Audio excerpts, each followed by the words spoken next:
Dear friends, I greet you. I am Mary. On our side, we are fully aware of how heavy and dense reality on earth can appear to you at times. But know that we are with you and come as near to you as possible in order to support you. Feel our energy in this room. Feel there is a certain lightness that wants to come to you, so allow it. I come with the same number of children at my side as there are people present here. These are children who represent your energy. In each one of you lives a child, it is your most original essence, it holds something of your deepest inspiration. See them around me, smiling, dancing about, merry.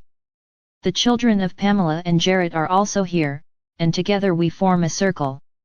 Notice the child that belongs to you, and allow it to come near you and to sit down beside you or on your lap.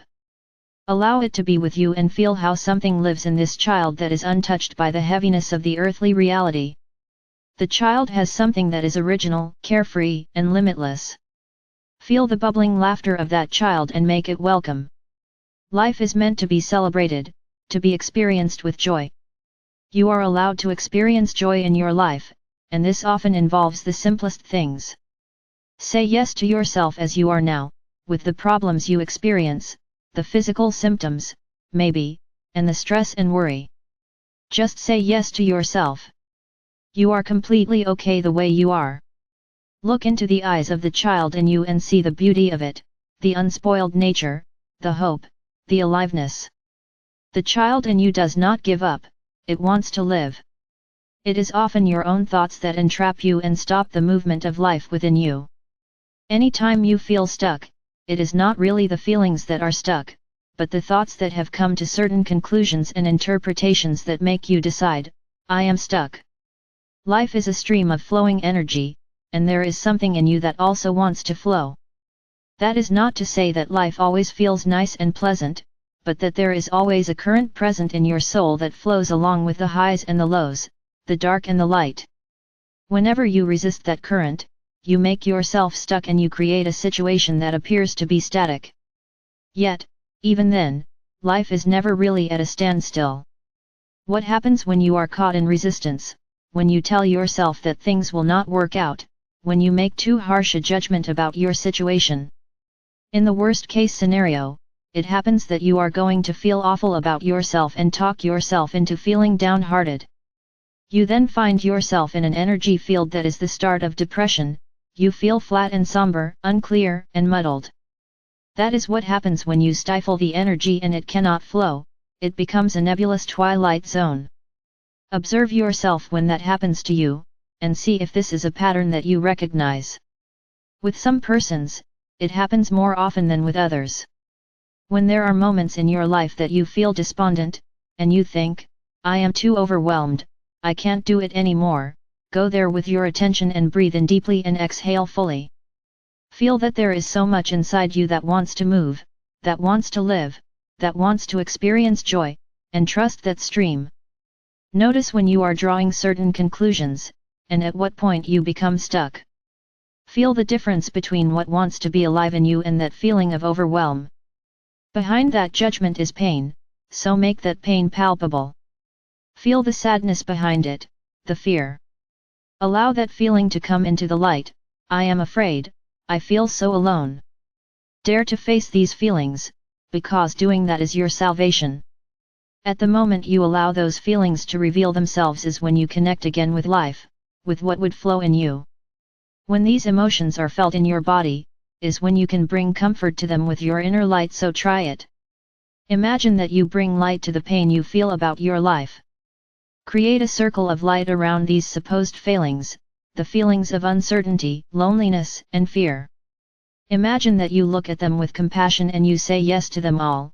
This pain belongs to me and I accept it as a part of me. What a relief it is to allow the pain to be there. When you observe the pain, the resistance, without judgment, then things can begin to flow again. It is when you are in opposition to your negativity that problems arise and you remain stuck there longer than is necessary. Give up the resistance. Everything that is has a reason for existence, has an origin that is valid. Embrace those parts of you that you find the most difficult, which have the heaviest emotions. Imagine that you do it with an energy that is alive, and allow this energy to see the child in you that is still joyful, vibrant, and open to life in the depth of its being. This child in you is a symbol of life, your strength, your vitality, and it can never be broken, it is indestructible. It is God itself who flows through you. Allow that energy to cleanse you of worries and of what presses you down. Feel it as a cascading fountain around you. You are allowed to be who you are.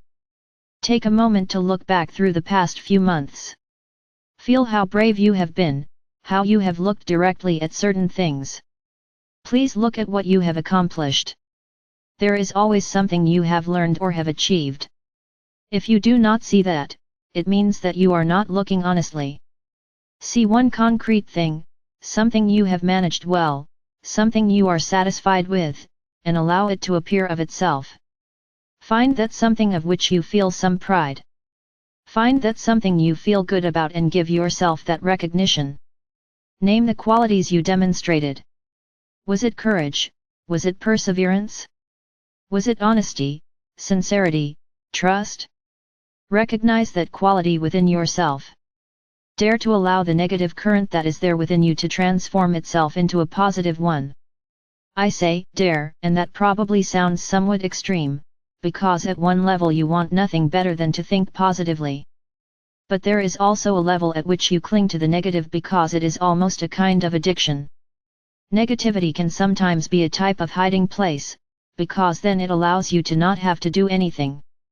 If you always tell yourself, I can't do this, then what you are saying, in fact, is, I don't need to live life anymore, I can withdraw to that small place I have secured for myself, and I don't need to be or do anything more. It can therefore be a kind of enslavement, an excuse for negative judgments. Consider for a moment what the payoff is when you look at yourself so critically. Why do you do it? Is there anything in it, even a little something that somehow makes you feel secure, gives you a certain kind of safety, even if it is merely in some slightly distorted way?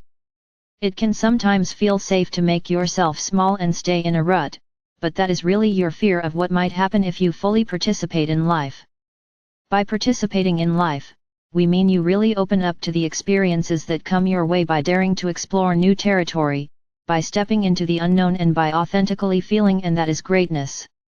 It has nothing to do with how well you perform in the world, or what you accomplish, but with what you allow yourself to fully feel, and diving into that feeling. It is greatness to enter into the depth of all that life has to offer in the way of feelings and emotions. To openly enter into that greatness is what life is really about, although it sometimes feels too much for you. See what you do to yourself when you close off yourself and surround yourself with certain judgments in your head of what can and cannot take place for you and which roads are closed to you. It is actually a pseudo-death that you enter into when you no longer want to be engaged in life and to not be here any longer. But this cannot be, it goes against life itself. Death does not really exist, there is no such thing as an absolute standstill, a non-existence, a non-being. Everything that is, it exists. And because of that, life is always moving and evolving, and it continues on its way and takes on new experiences. I ask you to open up to that flow. It is a flow of love, a flow of joy that wants to be with you. Take the child by the hand and trust it. Precisely in its innocence, its openness, and its vulnerability, it is the wisest part in you because it always chooses for life, over and over again. The child never has its fill of life. Allow yourself to be enthused again by this inner child. Open yourself to life. I will leave it at that for today. Thank you very much.